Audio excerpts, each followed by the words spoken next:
Assalamualaikum warahmatullahi wabarakatuh. Innal hamdalillah nahmaduhu wa nasta'inuhu wa nastaghfiruh wa na'udzu billahi min syururi anfusina wa min sayyiati a'malina. May yahdihillahu fala mudilla lahu wa may yudlil fala hadiyalah. Asyhadu an la ilaha illallah wahdahu la syarikalah wa asyhadu anna Muhammadan abduhu wa rasuluh. Allahumma salli wa sallim ala sayyidina wa habibina wa safiina wa maulana Muhammad wa ala alihi wa ashabihi wa man tabi'ahum bi ihsani ila yaumiddin. Qala Allah ta'ala fi kitabihil karim, a'udzu billahi minasyaitonir rajim. Bismillahirrahmanirrahim. Kuntum khaira ummah ukhrijat linnas ta'muruna bil ma'ruf wa tanhauna 'anil munkar wa tu'minuna billah. Walau amana ahlul kitab lakana khairul lahum minhumul mu'minuna wa aksaruhumul fasikun. Shadaqallahul azim. Alhamdulillah, jamaah pengajian Masjid Madya Mangunkarso, jamaah FKAM sekalian, kita bersyukur kepada Allah Subhanahu wa taala masih memberi usia kepada kita dalam rangka hadir di sini. Kita bersama-sama berusaha mendekatkan diri kepada Allah Subhanahu wa taala dengan mengkaji agamanya, syariatnya, akidahnya, akhlaknya, dan semoga dengan demikian kita dimudahkan mendapatkan kebaikan di dunia dan di akhirat. Amin ya rabbal alamin. Jamaah sekalian rahimakumullah, pada maghrib kali ini tema kita sebenarnya tema Maulid Nabi ya. Tetapi yang kita bahas adalah sahabat Rasulullah SAW yang paling mulia, yang paling agung, yaitu sahabat Sayyidina Abu Bakar Siddiq radhiyallahu anhu, dan kita berharap bisa berjumpa beliau kelak di surga Allah Subhanahu wa taala. Nah, kenapa saya mengambil tema Abu Bakar Siddiq ketika ramai-ramai orang membicarakan tentang Maulid Nabi di bulan Rabiul Awal? Karena teringat hadis yang diriwayatkan oleh Sayyidina Anas bin Malik. Jadi waktu itu ada seorang rojul, seorang laki-laki datang kepada Rasulullah. Sa'ala Rasulullah anis sa'ah. Dia bertanya kepada Rasulullah tentang hari kiamat. Dan Rasulullah tanya balik, antum kok nanya hari kiamat, apa yang antum persiapkan? Gimana salat antum? Gimana puasa antum? Gimana tilawah Quran antum? Dan orang ini, ya, laki-laki ini menjawab, la syai', saya nggak ada persiapan apa-apa ya Rasulullah, kecuali anna, ya, aku sesungguhnya mencintai Allah, ya, dan Rasulnya. Kemudian Rasulullah menjawab, tersenyum, Rasulullah tertawa. Kemudian Rasulullah mengatakan, anta ma'aman ahbabta, engkau akan bersama dengan orang yang engkau cintai. Kemudian hadis itu dikomentari oleh Anas bin Malik. Beliau mengatakan, saya gembira dengan hadis ini karena sesungguhnya saya menyintai Rasulullah sallallahu alaihi wasallam. Aku menyintai Abu Bakar Siddiq, aku menyintai Umar bin Khattab, walaupun amalku tidak sama dengan mereka. Dan aku berharap bisa berkumpul mereka di surga kelak. Karena hadis ini, ya, engkau akan bersama dengan orang yang engkau cintai. Nah, gimana kita bisa cinta kepada Rasulullah? Gimana kita bisa cinta kepada Abu Bakar kalau kita nggak kenal Abu Bakar? Kalau Rasulullah kita sering dengar. Dan saya yakin nggak ada di sini yang nggak cinta sama Rasulullah. Betul? Semua di sini insya Allah cinta kepada Rasulullah SAW. Dan semoga kita dicatat menjadi tetangga Rasulullah di akhirat kelak. Nah, tapi kita harus kenal sama yang lain. Siapa itu? Sahabat-sahabat Rasulullah yang mulia yang lain. Yaitu salah satunya adalah Abu Bakar As-Siddiq, yang merupakan sahabat paling mulia. Manusia paling mulia setelah Rasulullah SAW adalah Abu Bakar Siddiq. Tapi Bapak Ibu sekalian, sebelum kita membahas tentang Abu Bakar Siddiq, ya, jadi kita bahas dulu, ya. Salah satunya adalah kita beruntung, ya, kita beruntung. Kita dilahirkan dalam keadaan Islam, dan kita alhamdulillah bukan Islam turunan. Buktinya apa? Kita mau belajar agama. Kalau Islam warisan, Islam turunan itu ceplok lahir, nggak mau lagi belajar Islam. Ya, jadi dari sekitar 5 miliar penduduk dunia, itu 2 miliarnya adalah umat Islam. Dan ini kata Allah Subhanahu wa ta'ala, beruntunglah orang-orang seorang muslim. Apa ayatnya? Kuntum khaira ummah ukhrijat linnas ta'muruna bil ma'ruf wa tanhauna 'anil munkar wa tu'minuna billah. Allah Subhanahu wa ta'ala mengatakan bahwa umat Islam ini adalah umat yang terbaik. Kita ini umat yang terbaik, tapi ada syaratnya. Yang pertama adalah apa? Kuntum khairu ummah ukhrijat linnas ta'muruna bil ma'ruf. Kita menjadi orang-orang yang suka ta'muruna bil ma'ruf, mengajak orang kepada kebaikan. Makanya Bapak Ibu sekalian, kita nggak boleh baik sendiri, harus ngajak orang lain baik. Misalnya ini ngaji, jangan cuma kita sendiri yang ngaji, ajak teman kita, saudara kita, tetangga kita untuk ngaji, untuk jadi orang soleh. Jangan cuma kita sendiri yang masuk surga, ya, merasa paling baik, merasa paling soleh. Kita harus mengajak sebanyak-banyaknya orang untuk bisa menjadi ahli surga. Wa tanhauna 'anil munkar. Ini orang yang terbaik itu orang yang mencegah kemungkaran. Ya. Kenapa? Kenapa kita mencegah kemungkaran? Karena kemungkaran, kemaksiatan membawa orang-orang kepada kerusakan dan membawa mereka ke neraka. Karena kita nggak pingin saudara kita masuk neraka, tetangga kita masuk neraka, teman-teman kita masuk neraka. Kita harus berani menegur kalau mereka keliru. Oke. Misalnya, Mas, niki waktu nih sholat, ayo sholat Mas, ben mlebu surga. Ya gitu ya.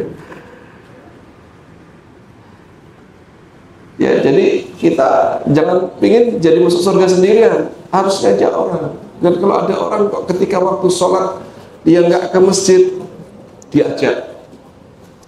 Jangan ditegur ya, jangan dimarahi, diajak. Masalah dia mau atau enggak, gimana? Tugas kita sudah selesai. Kita udah ngajak.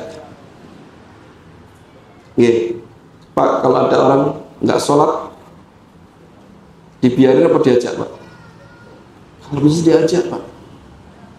Ya, dan itu ada efeknya. Kadang-kadang Pak, ada orang itu pengen jadi baik, tapi nggak ada yang ngajak.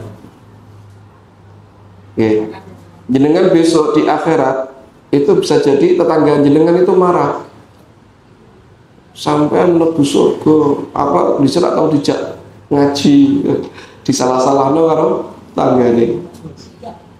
Atau ada saudara kita yang jauh dari agama, besok nyalakan kita, sampai lagi mlebu surga, apa dijak-jak, dijak-jak di HP.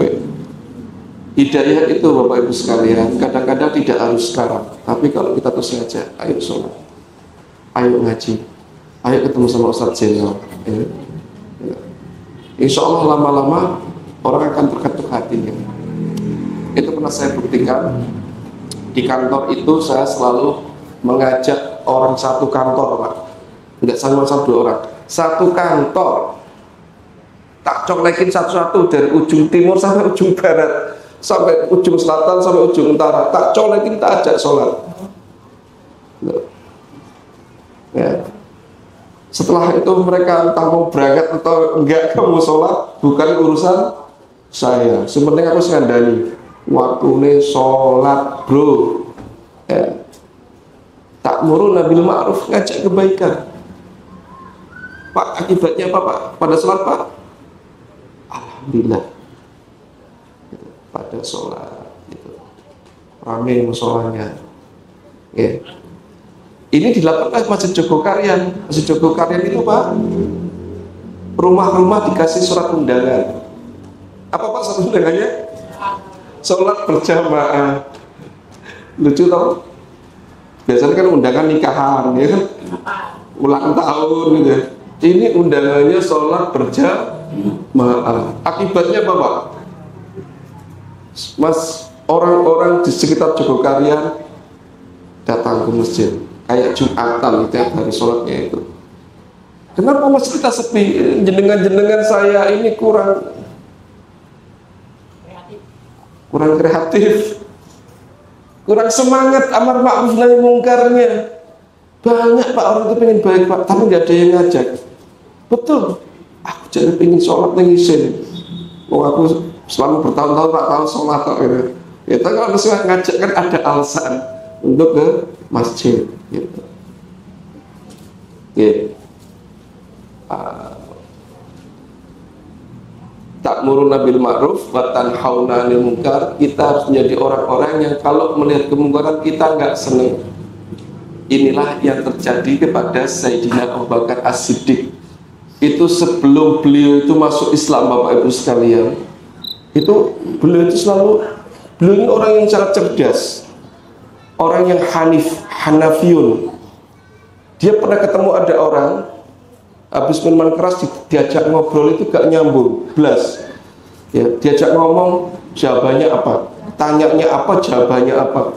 Bolak-balik sampai dia mengatakan, ini benar-benar gara-gara Homer. Orang jadi gila, jadi sinting pikirannya. Ya. Makanya beliau itu adalah salah satu sahabat Nabi yang tidak pernah menyentuh Homer. Ya.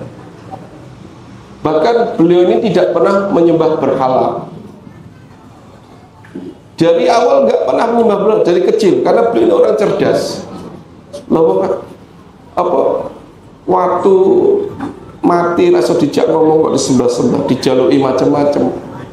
Pernah ditegur sama ibunya. Mbok kamu doa itu sama Lata dan Uzza gitu. Terus gak mau, sampai dipaksa. Akhirnya beliau ke Ka'bah, malah Latanya gini, ya, Lata aku lapar, kasih aku makan. Lata aku butuh pakaian, kasih aku pakaian. Alah kamu bisu, takjak ngomong gak jawab dia begitu. Ya. Terus sambil dia mengatakan hanya orang bodoh saja yang meminta dan menyembah kepada kamu itu batu. Ya, cerdas Pak. Dia tahu itu kemungkaran. Itu sebuah kebodohan. Ya. Wa tu'minuna billah. Dan yang ciri yang ketiga itu, orang mukmin itu kenapa kuntum khairum ummah? Karena beriman kepada Allah Subhanahu wa ta'ala. Bapak Ibu sekalian, ada nggak yang masih malas sholat? Ketika sholat ada yang masih malas-malasan? Nggak ada ya, alhamdulillah. Ya. Karena saya melihat ya di TV itu atau di YouTube banyak pertanyaan-pertanyaan sederhana seperti itu. Pertanyaan sederhana, Ustadz, gimana supaya saya itu rajin sholat? Atau kalau pernah lihat di YouTube Sujiwo Tejo itu, ya kan? Dia pengen gimana supaya saya sholat ya? Ayo Ustadz Das'at Latif ceramahi saya supaya saya rajin sholat. Ya. Nah Tuhan suruh nyeramai supaya rajin sholat. Artinya berarti selama ini dia tidak pernah sholat. Sederhana Pak, karena kurang yang ketiga itu. Wa tu'minuna billah, imannya kepada Allah itu kurang. Pak, ini mas-mas gimana ya, mas muda. Kalau kita lagi senang sama orang, kalau kita lagi naksir sama orang, ya kan? Kira-kira seneng nggak kalau direpoti sama yang naksir, yang kita taksir? Seneng pasti. Ya, misalnya ada mbak-mbak gitu, lala, seneng kita ini yang masih jomblo siapa ini? Ya, itu pasti pertanyaannya, ayo mbak, minta disuruh, saya minta tolong apa lagi? Tak golek ke, ya kan? Kan begitu Pak. Kalau orang itu mengintai sesuatu, ya, senang dengan sesuatu, dia itu nggak merasa repot. Yang dianggap berat jadi terasa ringan. Kalau itu senang, ya. Kalau kita cinta senang dengan seseorang, kita tuh malah menawarkan diri untuk merepotkan diri. Ayo tak bantu apalagi yang bisa saya bantu, betul nggak Pak? Saya ini pas senang sama Ustadz Zainal, ayo Ustadz buat acara apa lagi saya siap bantu, karena senang gitu. Tapi kalau nggak senang nggak mau. Sehingga kalau ada orang yang dia sholatnya masih merasa merepotkan, menganggap sholat itu sesuatu yang berat, wangel men sholat, berat men sholat, dianggap merepotkan, berarti dia cintanya sama Allah itu masih lemah. Gak hanya kurang, lemah. Tetapi kalau orang cinta, dia merepotkan diri. Ya Allah, kok cuma di 5 waktu ya Allah, tambahi lagi ya Allah, apalagi ya ayo. Terus ditambahi apa? Sholat tahajud, tambahi lagi sholat apa? Sholat witir, ya kan? Apalagi ya Allah, tilawah Quran ditambahi. Kenapa? Karena cinta. Dia siap merepotkan dirinya untuk yang dia cintai. Nah, itu. Sederhana sebenarnya. Kenapa orang malas sholat? Ya memang dia dengan Allah jauh, gitu. Ya, lemah cintanya di hadapan Allah. Lihat sahabat Nabi itu, Masya Allah. Sahabat Nabi itu, kenapa mereka sangat berletih-letih? Rasulullah itu, Bapak Ibu sekalian, letih sekali kalau orang melihat. Ya. Kata Sayyidah Aisyah, ya Rasulullah, engkau ini sudah maksum, ya, terbebas dari surga, terbebas dari apa? Maksiat, ya, dijamin surga dan gak bakal masuk neraka. Kenapa? Engkau sangat repot sekali, rempong sekali, letih sekali saya kalau melihat cara ibadah engkau. Pak Rasulullah itu pernah ketika sujud lama sekali, kemudian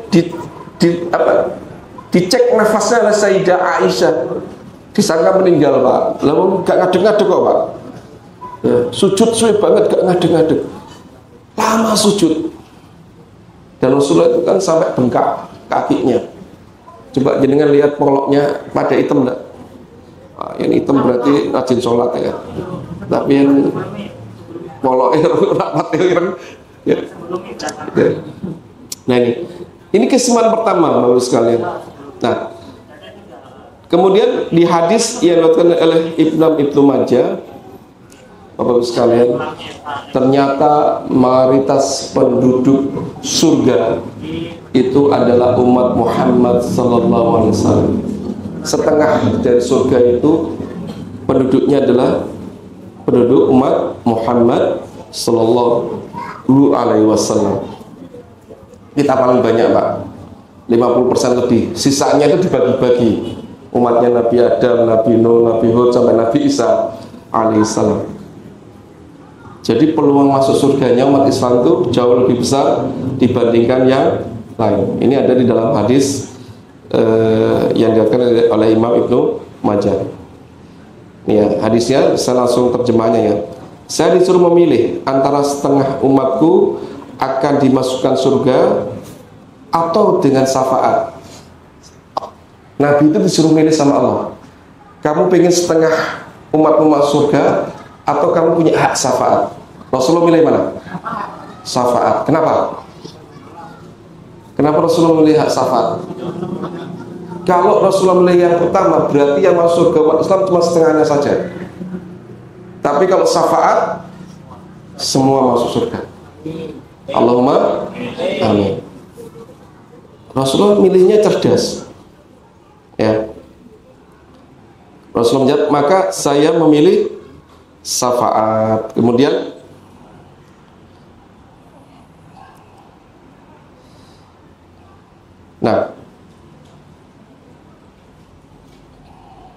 kenapa? Karena syafaat itu Allah berikan, bisa diberikan kepada orang yang tidak berdosa maupun orang yang berdosa. Tidak cuma orang bertakwa saja yang dapat syafaat dari Rasulullah, tapi orang-orang berdosa dari kaum muslimin.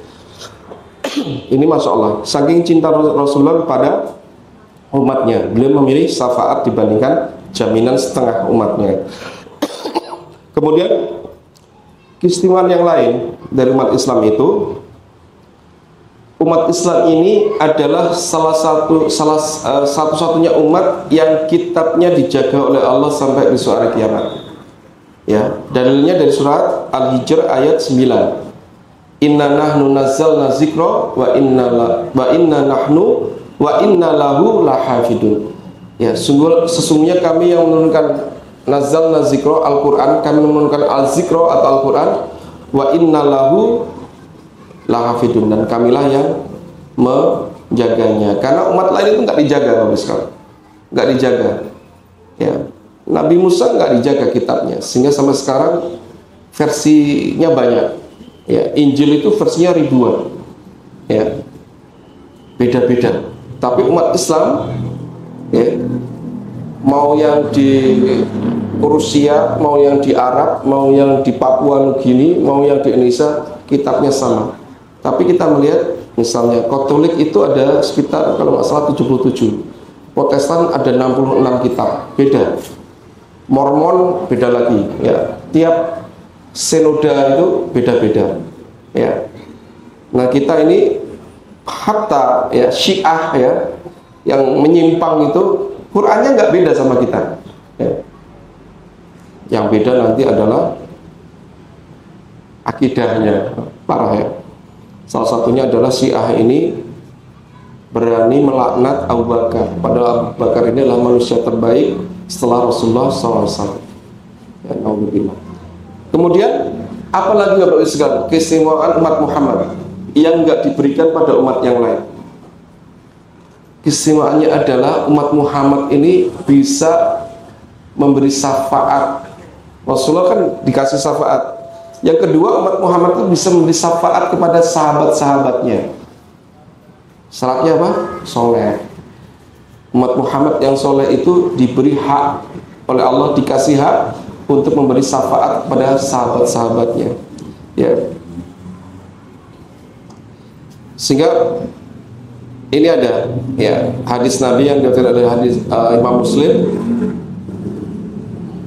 Ini besok orang-orang soleh itu Pak Bu ngelihat teman-temannya itu ada yang enggak di surga, maka mereka mengatakan Rabbana kanu yasumuna ma'ana.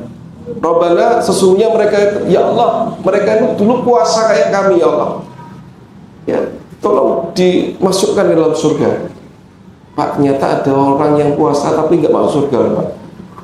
Tapi untungnya kalau kita punya teman-teman yang soleh, itu temannya tahu, langsung bilang, ya Allah ini teman saya dulu puasa bareng sama saya ya Allah, puasa bareng, ya kan? Oh yuhajjuna fayuqalu lahum ahriju ya an arabtum, dan ada yang mengatakan ya Allah mereka ini dulu haji juga ya Allah bareng saya. Ternyata orang haji itu juga ada yang nggak masuk surga. Teman-temannya dulu yang satu kloter yang dulu masuk surga itu yang kemudian apa mengentaskan ki koncoku haji ki podo ki mangkate bareng aku. Ya Allah ini dinaikkan ya Allah. Ya. Jadi orang-orang soleh itu Bapak Ibu sekalian kelebihannya adalah diberi oleh Allah kemampuan memberikan syafaat kepada sahabat-sahabatnya. Makanya Bapak Ibu sekalian jangan pernah lepas dari orang-orang soleh. Ya. Orang soleh itu nemunya di mana? Nemunya di majelis-majelis pengajian, majelis-majelis zikir. Nemunya di mana? Di masjid-masjid, tempat-tempat ibadah. Itu harus jadi sahabat-sahabat kita. Ya. Ya. Nah, apalagi Keistimewaan dari umat Muhammad sallallahu alaihi wasallam, ya. Yang lainnya adalah umat Muhammad itu, Bapak Ibu sekalian, ini Masya Allah, umat yang terakhir, umat yang terakhir, tapi yang dihisab duluan, kemudian yang masuk surga duluan.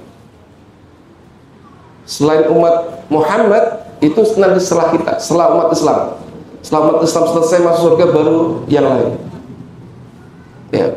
Bahkan di hadis yang lain, kita itu amalnya paling sedikit, tapi pahalanya paling banyak.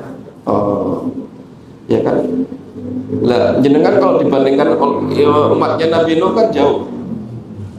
Umatnya Nabi Nuh usianya berapa? 900 tahun. Jauh. Wong 100 tahun meh ngoyak be.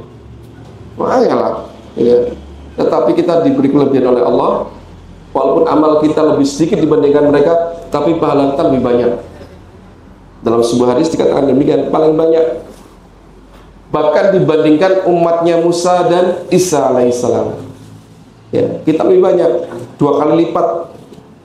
Ya. Jadi dengan amal soleh yang sama, kita itu 2 kali lipat pahalanya dibandingkan mereka. Ini keistimewaan umat Islam dalam sebuah hadis. Ya.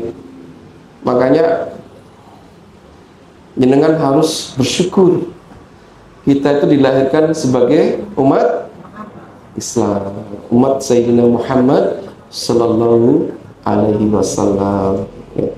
Terus kemudian Bapak sekalian, nah, dari di antara kaum muslimin itu ternyata ada yang terbaik. Kurun yang terbaik adalah kurun ketika Rasulullah hadir.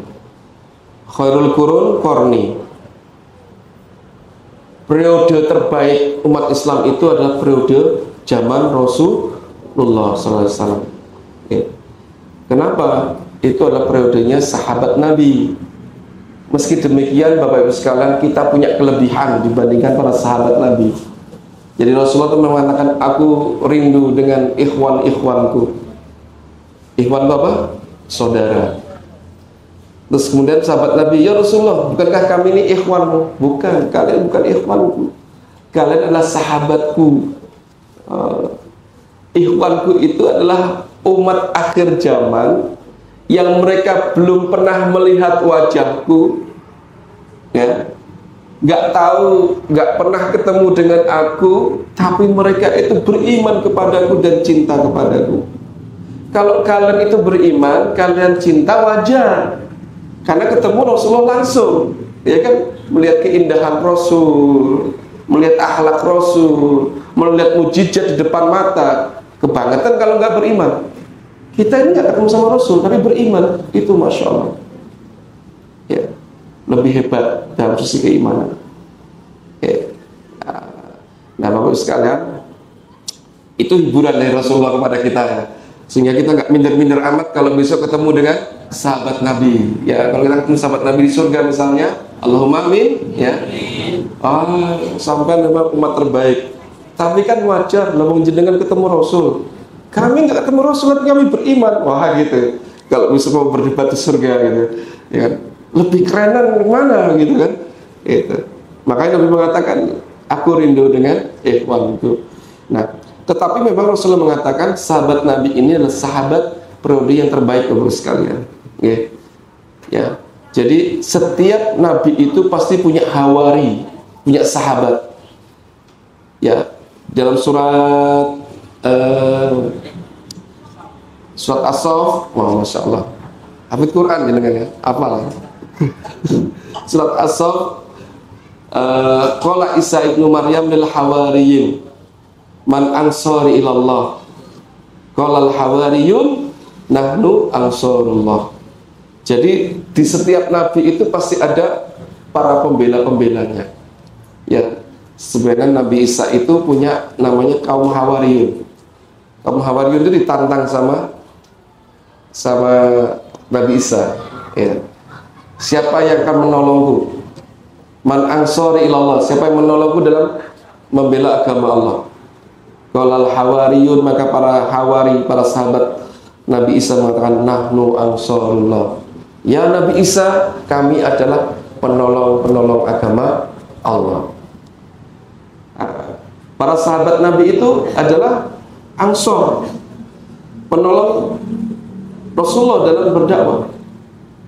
Dan itu sampai ada yang mengatakan para ulama, di antara sekian hati, ya, Rasulullah melihat ada hati yang paling indah, yaitu hati Muhammad SAW, maka dipilihlah dia sebagai Nabi dan Rasul yang terakhir. Dan di antara sekian hati, itu ada hati-hati yang terbaik yang dipilih untuk mendampingi Rasulullah SAW dalam perjuangannya, yaitu siapa? Para sahabat Nabi. Jangan tahu bakar, sesuai, jangan loncat dulu, ya kan? Para sahabat Nabi, jumlahnya berapa sahabat Nabi? 124.000. Kita paling hafal cuma berapa ya? Apa 5 ya? Bakar, Umar, Utsman, Ali gitu.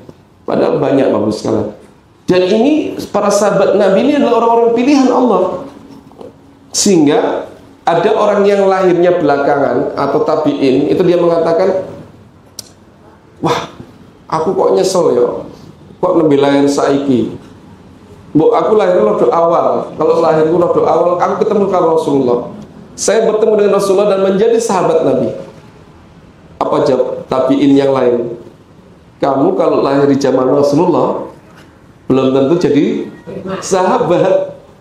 Jangan-jangan kamu yang memusuhi Rasulullah. Kenapa? Karena cobaan di zaman Rasulullah itu berat. Yang kuat cuma sahabat Nabi, Bapak sekalian.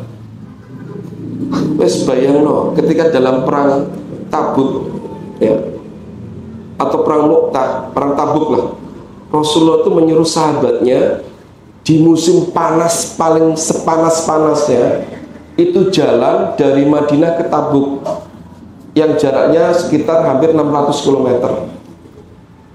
Sini Jakarta Pak, jalan. Ya. Gak ono Pak, gak ono pesawat, gak ono bis. Kira numpak jalan, numpak onto. Kalau enggak jalan. Kondisi panas. Dan waktu itu kemudian perang Tabuk itu disebut sebagai perang pembeda antara mukmin dengan munafik. Orang munafik itu akan cari alasan. Ya Rasulullah, saya nggak bisa berangkat karena nggak enak badan. Nah, selain kakek alasan. Sahabat Nabi nggak ada yang alasan berangkat. Pak, yang bisa begitu cuma Kopassus Pak. Kopassus pun tuh jalannya cuma Bandung Jakarta. Dekat, sesama Jawa Barat. Tapi kalau mulai dari Semarang ke Jakarta, wis mengguli Kopassus. Semarang masih jono ngiup-ngiup ya Pak ya, jono wit-witan ya. Wah ini Saudi kok ya Allah, panasnya karuan. Itu kalau nggak karena keiman mak nggak bisa. Ketika dalam perang Uhud, kaum muslimin itu dihantam. Dengan tahu nggak perang Uhud ya? Kaum muslim menang atau kalah? Kalah. Karena ada pelanggaran. Pelanggarannya sederhana. Musuhnya mundur, meninggalkan harta rampasan perang, sing ning dhuwur medul. Padahal peringatan Rasulullah, apapun yang terjadi tidak boleh turun tanpa perintah Rasulullah SAW. Ikut turun karena disangka sudah menang. Ya, akhirnya terjadilah Khalid bin Walid yang waktu itu ya panglima perangnya kafir Quraisy muter, gitu, dihantam dari belakang. Itu dihabisi semua yang di atas itu ya, sisanya tinggal 10 orang dihabisi, nggak ada lagi pertahanan dari atas, ya. Terus dihantam dari belakang pakai pasukan berkuda. Terus kemudian heboh, diserang dari belakang. Jangan kalau ke Bukit Uhud itu kan kelihatan. Ya, sebenarnya kaum muslimin diuntungkan oleh Jabal Uhud yang tinggi itu, jadi nggak bisa diserang dari belakang. Tetapi karena tadi ada yang tidak di Jabal Rumah, ada yang tidak disiplin, nah itu pertahanannya jadi rapuh. Orang Quraisy yang sudah lari balik lagi, akhirnya dihantam dari dua arah. Itulah kemudian kalah. Tapi Pak, apa yang terjadi? Ketika subuh-subuh Rasulullah itu mundur ke Madinah. Subuh-subuh Pak, langsung Rasulullah mengumumkan habis Uhud itu, ya, pulang ke Madinah, ya, dihantam Rasulullah, dipukul mundur sampai Jabal Uhud, terus kemudian pulang ke Madinah. Itu Rasulullah langsung memobilisasi kaum muslimin pada waktu sholat subuh. Kenapa Pak kalau Rasulullah mobilisasinya waktu perang sholat subuh? Karena Rasulullah ingin yang perang ini benar-benar orang mukmin, nggak ada orang munafiknya. Karena sing mereka lagi orang munafik. Uhud itu kan orang munafik lah. Tadinya banyak jadi berkurang. Ya, membuat moralitasnya kendor. Ya, mangkat bareng, baru sebagian balik disersi. Dari 1.300 yang pulang, orang munafik ini. Lah koncone balik Pak, sepertiganya langsung gelur kan. Sing mau mangkat semangat, lho koncone balik. Balik ra bener. Kan moralnya jadi turun. Ya. Terus besoknya namanya perang Hamratul Asad namanya. Itu Rasulullah subuh-subuh mengumandangkan, ayo berangkat jihad, kejar orang Quraisy. Itu pasca perang Uhud.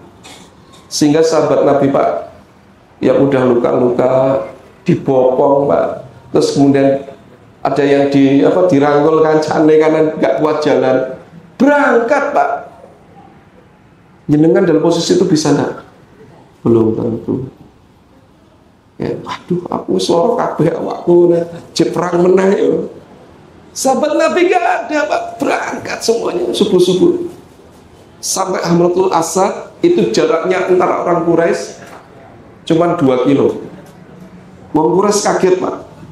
Ketika di Uhud kaum muslimin bisa dihantam, lagi ke iso ngoyak. Jadi di Uhud itu sebenarnya nggak benar-benar kalah. Jarak Uhud dengan Madinah itu cuma 6 kilo Pak. Jenengan semoga semua bisa umroh dan haji ya. Amin. Jenengan kalau dari Masjid Nabawi pintu 2222 lurus aja itu ketemu dengan Masjid Quba sama Uhud. Jalan aja 6 kilo nyampe ke Uhud. Deket. Orang Quraisy itu enggak, kalau dia menang kan harusnya 6 kilo deket Pak, tinggal belok kanan gitu dihajar. Enggak, dia mundur dia dikejar sama Rasulullah, tinggal 2 kilo ada depan Rasulullah pasif, maju ayo perang ya. Ternyata orang Quraisy waktu itu Pak nggak berani menghadap. Wih, ternyata kaum muslimin masih kuat. Mereka langsung balik kanan ke Mekah. Dan subhanallah, orang-orang yang jadi musuhnya kaum muslimin waktu perang Uhud gimana Pak? Masuk Islam semua. Mulai Abu Sufyan, itu panglima perang tertinggi, masuk Islam. Khalid masuk Islam. Ikrimah bin Abu Jahal masuk Islam semua. Jadi Masya Allah, dakwah itu merangkul Pak.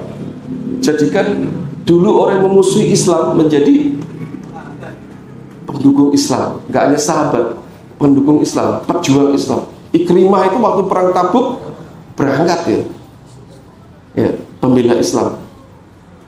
Abu Sufyan juga begitu, apalagi Khalid. Khalid itu menaklukkan Irak, menaklukkan Syam, menaklukkan Mesir, Masya Allah. Padahal dulu dia pernah menghantam pasukan kaum muslimin. Kita butuh orang kayak gitu. Doakan mereka gitu. Jenengan jangan lupa Pak, di rumah ada orang kayak sangar gitu kan. Doa ya Allah jadikan dia dapat hidayah ya, pejuang-pejuang Islam. Itu Pak. Rasulullah terlihat Umar itu didoakan. Ya Allah, ya muliakan Islam di antara 2 Umar. Maka yang masuk Islam adalah Umar bin Khattab. Gitu. Nah, ini Bapak Ibu yang dimuliakan Allah Subhanahu wa taala. Nah, ini sahabat Nabi ini adalah generasi yang terbaik. Masya Allah, generasi yang terbaik. Sampai dikatakan kalau kita hidup di zaman Nabi belum tentu kita kuat Pak. Bayangno wis paling sederhana. Kita disuruh hijrah. Kita sudah punya rumah begitu, segala macam, tiba-tiba Allah perintahkan hijrah. Ditinggalkan semua rumah kita itu, bawa bekal seadanya. Zaman saya ini lumayan, Allah truk macam-macam ya Pak ya. Zaman dhisik paling jarang itu cuma ngangkut berapa gitu. Ya musakin ngangkut kakek, paling makanan kan gitu ya, sama pakaian. Itu sahabat Nabi sami'na wa ata'na hijrah. Yang ke Madinah masih lumayan, ada yang hijrahnya sampai ke Habsyah 2 kali, dua gelombang, ke negeri yang nggak dikenal, nggak punya saudara di sana, hanya karena apa? Mempertahankan keimanan. Makanya di antara sahabat Nabi itu diperas lagi, Pak. Di antara sahabat Nabi yang paling mulia itu adalah Muhajirin. Muhajirin paling mulia. Kenapa? Dari awal mereka sudah korban apa? Harta, mati, dan mereka beriman sama Allah Subhanahu wa taala. Ya, baru setelah itu Ansor. Tapi mereka ini mulia di hadapan Allah. Ya, jadi Allah memberikan surga kepada sahabat as-sabiqunal awwalun minal muhajirin wal ansor. Ya. Muhajirin baru Ansor. Nah, ada lagi Pak, di antara sahabat Nabi itu ada yang diperas lagi. Ya, di antara para sahabat Ansor itu apa? Sahabat Ahlul Badar. Sahabat yang ikut perang Badar itu Pak, itu sahabat yang terbaik. Asal awal pasti masuk surga. Ya, Badar itu terbaik. Kemudian diperas lagi, ya, ada lagi yang namanya orang-orang 10 orang yang dijamin masuk surga. Ya. Diperas lagi ada lagi apa Pak? Khulafaur Rasyidin 4 orang. 4 orang ini masih diperas lagi. Yang terbaik siapa? Abu Bakar As-Siddiq. Itu yang kita bahas sekarang. Nah, kok bisa ada? Ini udah zaman. Astagfirullah. Kita belum bahas Abu Bakar. Ya. Bisa dibayangkan ya?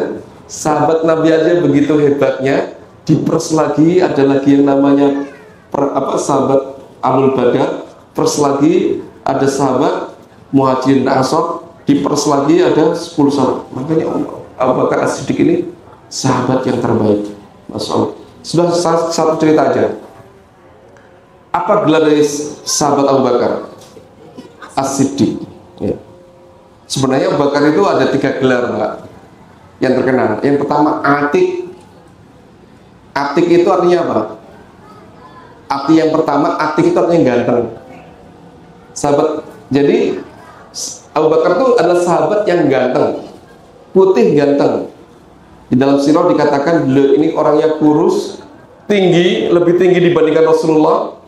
Ya mungkin tapi lebih tinggi, yang ganteng, kurus, ya. Nah maka disebut Atik.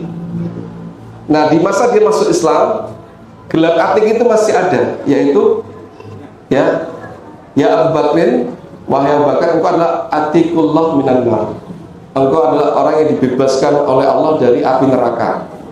Jadi makna yang pertama adalah Atik itu yang terbebas dari api neraka. Yang kedua itu gelar, yang kedua apa? Abu Bakar. Abu Bakar itu bukan nama Pak, tapi nama gelar. Beda sama Utsman bin Affan, itu nama asli. Tapi kalau Abu Bakar itu bukan nama asli. Nama aslinya siapa? Abdullah bin Utsman. Abdullah bin Utsman bin Amir bin Amr, ya. Nama asli Abu Bakar itu Abdullah bin Utsman. Abu Bakar itu gelar. Apa Abu Bakar? Punya 2 makna. Yang pertama, Bakar itu adalah onta muda yang sangat kuat. Jadi Abu Bakar ini orang yang sangat kuat sekali. Beban yang diberikan pada dia kayak onta, ya. Onta itu binatang yang diberi beban yang banyak, dan ini onta yang paling kuat, onta muda. Maka Abu Bakar ini adalah orang yang paling kuat menerima beban.